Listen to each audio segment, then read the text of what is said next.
Well, good morning, everybody. Welcome to Wally's Welding World. I'm the Weld Professor. Today, we're going to go over a little bit of some welding that I got in here. Pretty much what I'm doing, first of all, is I'm measuring out the square from my flange to the pipe. It's not perfect, so we got to wait till we get it perfect. The best way to get it perfect is to throw a level straight across the race face and then measure from closest edge of the flange to the furthest away of the level to the flange. We don't have it exactly perfect, so we're measuring it to make sure that it'll even out perfectly. So I'm just banging on it a little bit to get it to that perfect measurement, so that way we can go ahead and tack it off and be in the ballpark. If it's not in the ballpark, you're going to have a hell of a time trying to get it square and level. Now that I've accomplished that, we're going to go ahead and tack it off. I make sure my 2-hole is perfect. That way it'll line up to the bolts when they bolt it up to the piece that it'll be going to. This was a salvage fitting. Pretty much had to cut it off, clean up the 90, and make sure that it was good to go so I can attach my little flange pup to it. Again, I'm tuning out my 2-hole, making sure it's perfect. Now that it's good to go, I make sure my 2-hole is good on the flange and that my pipe is level up to the flange. I make sure that my ground is hooked up, which it's not. I didn't notice that until just now, and so I go and hook up my ground to it. My helper, he's running the camera to film this, so he won't be helping me out. I'll be doing this all by myself until we get a tripod or something set up, but I don't really like to do that. I just tell him to run that camera, and then I'll do it. Now I'm ready to tack. So I always apply my top tack first. That's just what I like to do. I don't really like to start on the bottom, but I like to tack it off on top. Once I get it tacked on top, I go ahead and pull off my 2-inch ultra clamp, which is holding the pup to the 90.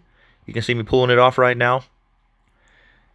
Now that I have that off, I'll go ahead and tack the bottom, make sure my fit's good. If it's good, I'll go ahead and tack it.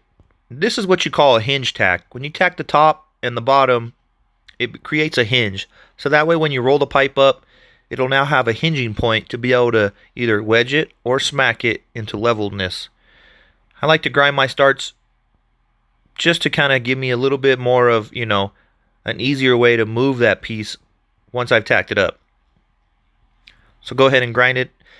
Grind the starts down where I started, basically taking them down to like a landing. And then I'm ready to go ahead and loosen my clamp that I have that's holding the pipe steady.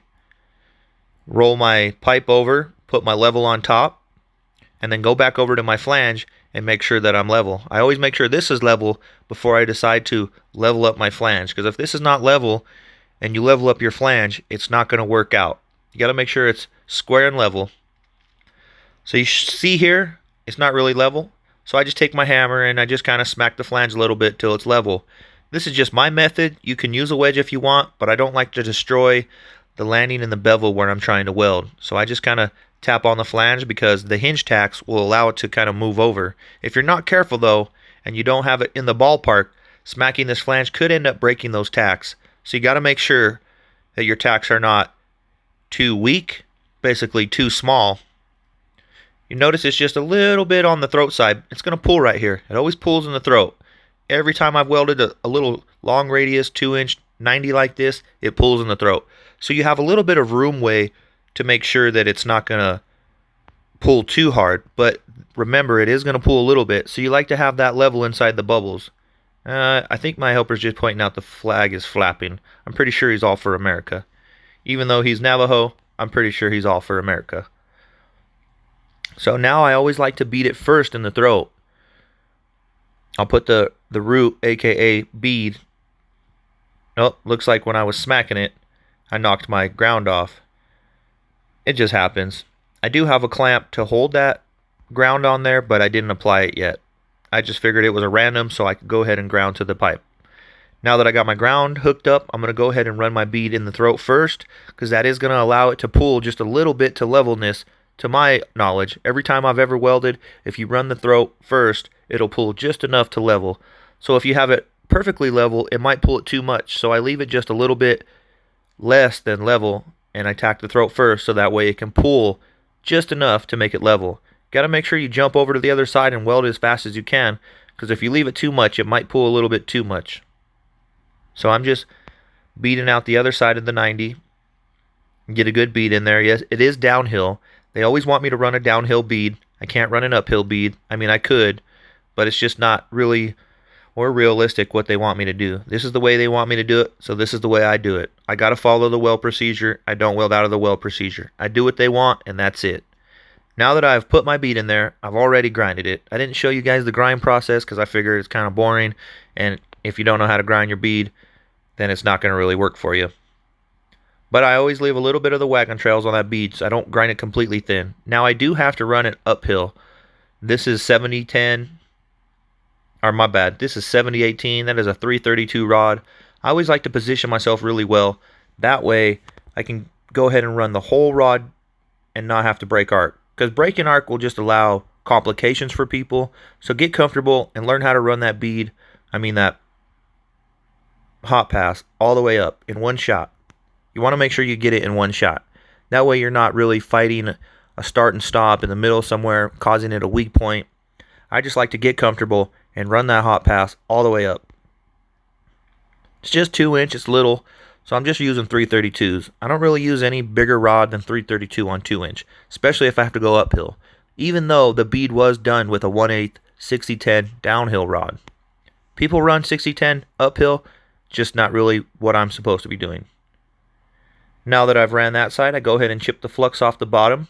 It looks good. Doesn't seem like I have any kind of chance of trapping porosity there. So I'm going to go ahead, chip the top off, because I don't really like any of that flux in my way. It looks like that's a hole, but trust me, if it's not. If it was a hole, I'd grind it out. The camera doesn't really pick up that detailed of a description of the weld. So just know, if it was a hole, I would grind it out, guys. Now that the bottom looks good, I'll go ahead and fire up. But it looks like I'm having trouble with my rod. The flux busted off the front, so I'm just going to ditch that rod and grab a new rod and start over with a new rod. It's just best if the flux is busted off the tip of the rod to not use it. Then you can strike it up, start above about 1/2 inch, drag down into that start, get that start nice and hot, and then finish running up the side here. Now this is the throat side. You notice I didn't hop past the throat side first, probably because I felt like it pulled enough when I ran the bead.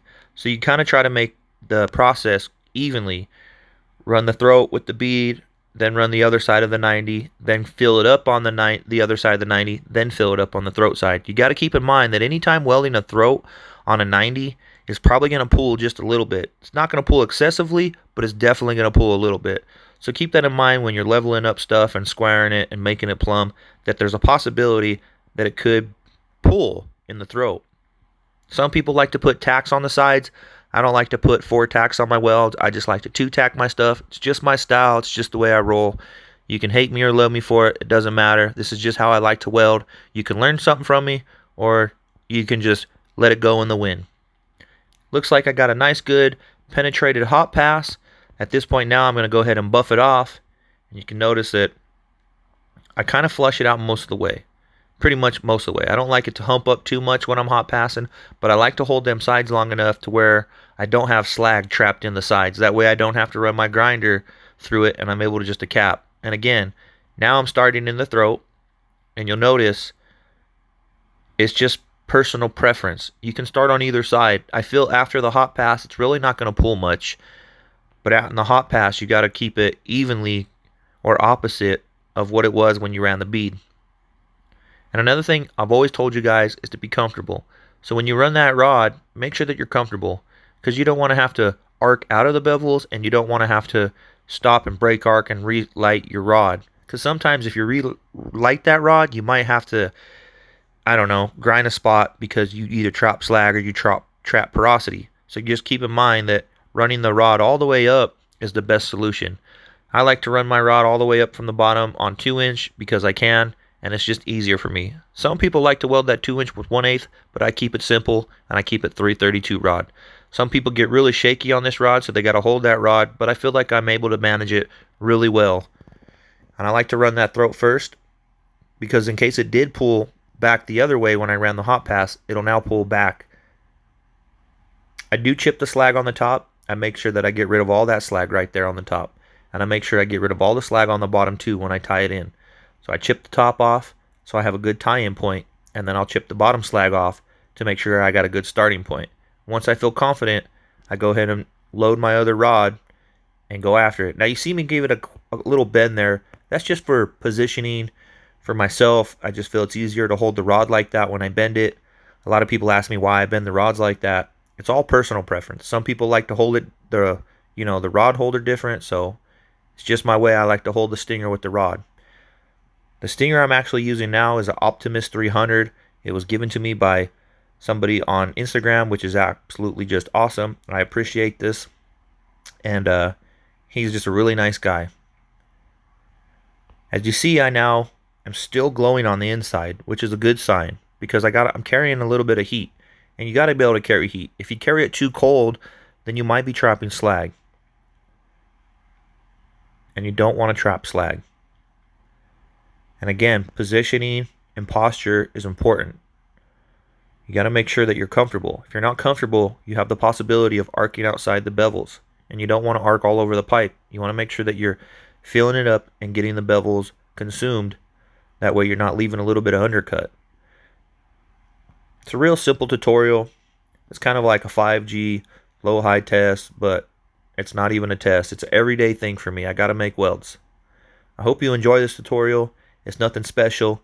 It's just to give you a glimpse on kind of what I do in the field on a daily basis. Again, I will probably run the file along the side of it just to clean the toes up and knock off the slag. It's not the prettiest weld, but it's not the ugliest weld. On a day-to-day basis, I'm constantly making welds.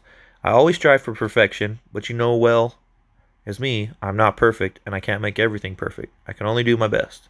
Sometimes it's a little heavier on the bottom and lighter on top. That's just because of gravity. Gravity will always pull that puddle down. And if you're not fast enough, it'll cause it to droop over and fall out on you. So you got to make sure that you're always running a constant speed, consistent constant speed, to be able to accomplish something like this. Now I flipped it up horizontally for you, kind of get a good more idea of what it looks like. It's not the prettiest.